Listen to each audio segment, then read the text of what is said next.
Welcome to Being Confident from Within with Natalie Potts, the podcast that shares what it really takes to be confident. I'm passionate about helping people grow businesses with confidence. Does it seem like everyone around you is naturally confident and sure of themselves? Well, the chances are they have self-doubts just like you. I'm in conversations with inspiring individuals to share what confidence means to them and to help you find ways to believe in yourself and create confidence at any time. Adam, thank you so much for joining me today. Absolute privilege to have you on, as always. I love my time with you. So share a little bit about who Adam is and what you do. Okay, so I'm going to do this fairly quickly because I know we're going to try and stay within our time period. So I'm an executive leadership coach, background in the nuclear industry for around about 20 years, and then found a love and pretty much an obsession for personal development during that time. And for the last 3 years, I have been working with a variety of different individuals and businesses. For want of a better term, I guess, mindset, personal development, leadership programs. I own 3 private ultrasound pregnancy scanning clinics as well, along with my wife, 2 little boys, a cockapoo, and a cat. So that's a whistle-stop tour of who I am, where I've got to. But yeah, that's in a nutshell. That's where I am right now. Boom. And you're also my coach. I am your coach, yes, which I have the pleasure of working with you. Yeah, amazing support to me. So this is that's a testimonial in itself, a very short one, but you're absolutely amazing what you do, challenging me, testing me, and helping me. And confidence is very close to both of us, isn't it? Because I've been on your podcast about confidence. We've shared it many a time before. You highly challenged me on when I said I would like to be less confident. So they can go and listen. You can go and listen back to our podcast on that. Actually, that's an invitation to you. But tell us around, if you were to define confidence for you, what would the definition be? It's a great question, and yeah, I forgot. I also have a podcast called the Two Coach Podcast. As cheap. And Kerry and I, we co-host together. We're kind of that question. One of those questions that during our time on the podcast has been our kind of like holy grail, for want of a better term, and looking at this thing that we call confidence that has so much subjectivity to it. And yet a lot of people don't really take the time to define what it means for them. Yeah. And I think ultimately, Nat, what we've learned through that podcast is the word confidence is bandied around, or I'll do that when I've got confidence, or I've just not got that confidence, or I've never had confidence. So I think it's more for me, less about it's more for me about personal definition and spending the time to look at, where do you want more confidence? Mm-hmm. How will that feel? How will you know you've got the confidence to do that? But ultimately, I'm a big fan of a fellow coach that's in the coaching industry, and he coined the term, or I believe he coined the term, I'll give him the credit for it, Rich Litvin, his name is, but confidence is a result, not a requirement. Yeah. And when I first heard that, I was like, oh, I need to sit with that for a minute. And it's about building the confidence. You don't need it to get started.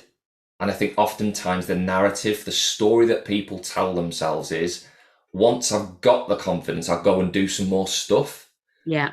For me, it's much more about it being a result of going to do something. Yeah.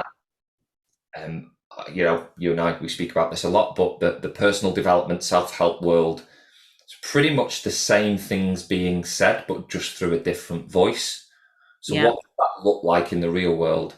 It looks like ensuring you've got a very clear understanding of what you're trying to achieve and what you want confidence to do, and then building the steps that are necessary to get you there, and be very clear about what those are. And then, you then get into this lovely conversation. Is it situational, or is it something you're born with? Great conversation.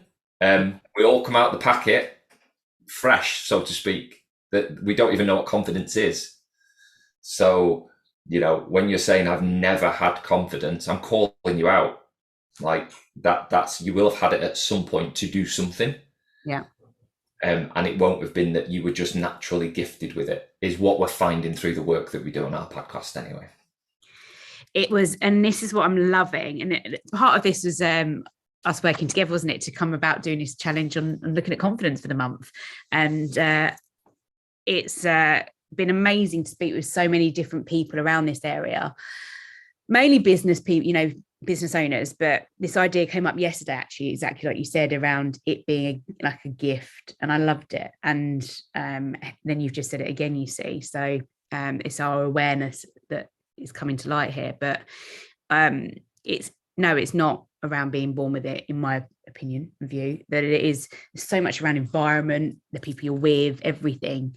And I think a lot of it is around, I always like the idea as well, like I said before, and I said it on your podcast, and again, I'm not going to take someone saying it. It's like Simon Sinek said around this idea of belief with confidence, and other people. So, like you just said, it's not as though you haven't had it; you've had it somewhere. And what he says is, look at those times when someone's maybe believed in you when you haven't. And I often think that that used to spark me to think about, well, when did I used to have confidence, and what was it about those moments that made me feel confident? And it was because somebody else saw potential in me where maybe I didn't at that time.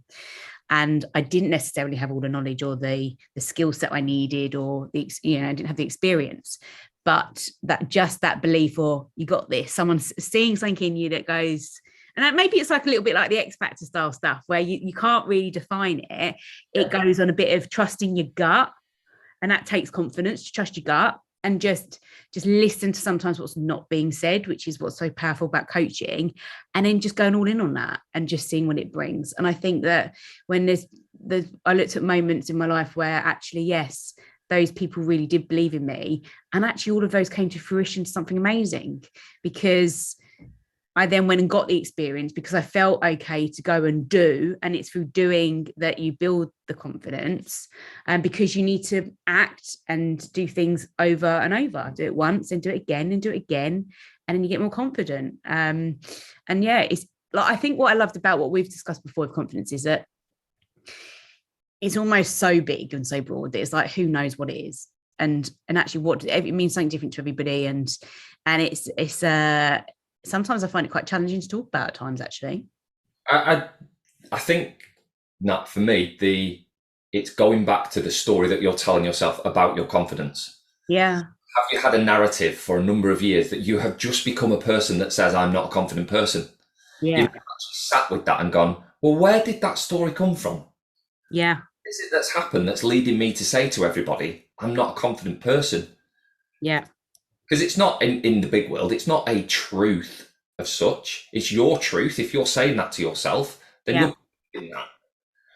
But in actual fact, if you then say, well, I want to be more confident, then what have you done about that? Because if you've been believing that story for so long that you've not recognized the story that you're telling yourself, and you've not gone, well, hang on a minute. Actually, if I was to sit down and actually think about where I want confidence, why I want that confidence, what difference it's going to make in my life. Does it mean that I might be able to get a pay rise at work because I've got the confidence to ask for one? Or that I can go out and do more work in the community or in charities because I can talk about this thing that I'm passionate about. Yeah. And I think it's the social conditioning around what confidence is and what it isn't. Then we talk about different types of confidence. Body confidence, in males and females. And that in itself, that's like, whoa, hang on a minute, you've just opened this can over here about body confidence, and then confidence to talk, confidence to run your own business. Until you actually slow down and say to yourself, right, what's that going to be made up of? What's the recipe that I need?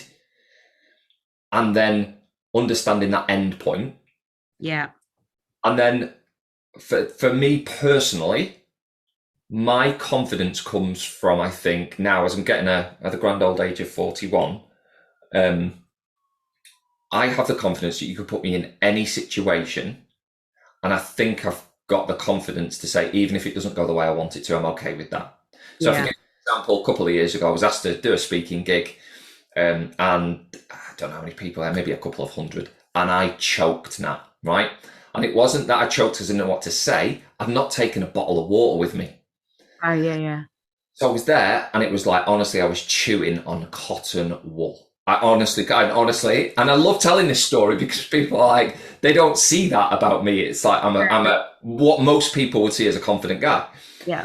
So I'm there, and I'm in front of all these people, and I'm like, literally, it was like, I cannot explain how dry my mouth was, and I was like, what am I going to do? So I had to walk out the auditorium, find somewhere to get some water, and walk back in and explain what had happened. But I had the confidence to do that, knowing that actually most of the people out there had just been like, oh, wow, that must be like really embarrassing for the guy. That's okay, right? That's every single time I'm lifting up, you're watching this now, I've got a water bottle next to me. Everywhere I go now, it's like amazing. I will always have a bottle of water with me. But that's what I mean. For me, that level of confidence is you put me in an environment that I'm not used to, that I'm pretty sure I'm going to be okay. I feel inside that I'm going to be okay. That for me is like not just situational confidence. That's just the confidence to show up and be me in life and be okay with that. That for me is ultimate confidence, and that comes with knocks, bumps, scrapes, situations like I've just explained. Getting things wrong and being okay with that. So yeah, I think there's like a situational. And then we talk about like the body types and running your own business. And then there's like a layer above that I think is just having the confidence just to show up and be you in the world and be okay with that. So would we say that ultimate confidence is being vulnerable? That recipe, this is what Kerry and I talk about all the time. Is confidence just an umbrella term? Yeah. There's lots of component parts to it. Courage, bravery, fear, vulnerability. And in each of those things, you go, well, yeah, sometimes actually I do feel really scared, or I do need to share what I'm feeling in a very vulnerable way, or I do have to have courage sometimes. And courage can sometimes be the prerequisite. I've got to have the courage to go and do that thing, and then I've got confidence at the end of it. So I think you're right now. I think it's like this lovely blend of different things, but because we don't slow down enough to understand what it means for us as individuals, and that's my key thing around confidence. Every single person will have their own experience, knowledge, and definition of what confidence is. But they may not have actually stepped back to look at that in real time and go, oh, wow, here's my story of confidence. I didn't see that because I've never really stepped back and looked at their own story of confidence. Yeah. It's incredibly powerful, isn't it? And like, I know we invite quite a lot, just that time and giving that moment to just reflect and think. And that's what I love about our sessions working together, is that space is created to just go, what's going on right now? And it's like, I'd encourage any of your listeners that are looking at confidence to have a look at their own narrative about confidence and what they're believing, because they're believing that narrative. Well, what would happen if they stopped believing that narrative? Because I call people out on this. If you've got a specific thing you want to be confident in, what have you done to get the confidence you're looking for? Or have you just believed the story about that thing? And most of them are like, yeah, I've never actually stopped to think about what I'm believing about my own narrative about confidence. What I've done is believed it, and that's making me not move forward. Whereas if you took that narrative away, what would you do? Oh, I do this, this, this, and this. I'm like, okay. That, for me, don't beat yourself up about your confidence if you haven't done anything about it. Yeah. That's not fair on yourself, right? You're just beating yourself up because you believe in your thinking. Yeah. Look, we've touched on there as well around lots of the qualities like you shared around courage, bravery, fear, vulnerability. One of the kind of final questions I have really is always asking people, who's been your best mentor and why?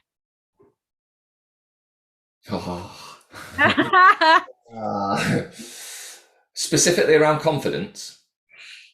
I guess it might be easier to do that because you've probably got so many, and that's a tough question to answer.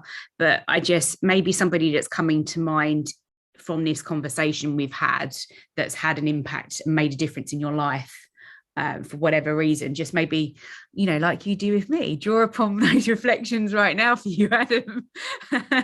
and that be interesting to go with. And it might be something that's surprising to you as well. I don't know.